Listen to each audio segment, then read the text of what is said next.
খবর বাংলা।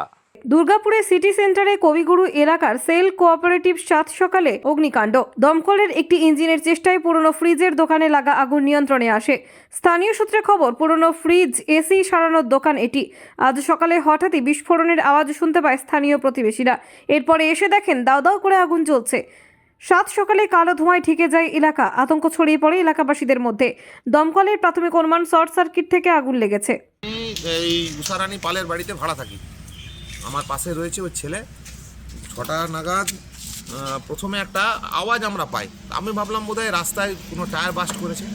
তা করতেই আমার প্রতিবেশী আমাদেরকে জানায় যে তোমরা শিগগির নিচে নামো, তোমাদের নিচে যে গ্যারেজ, সেই গ্যারেজে আগুন লেগেছে।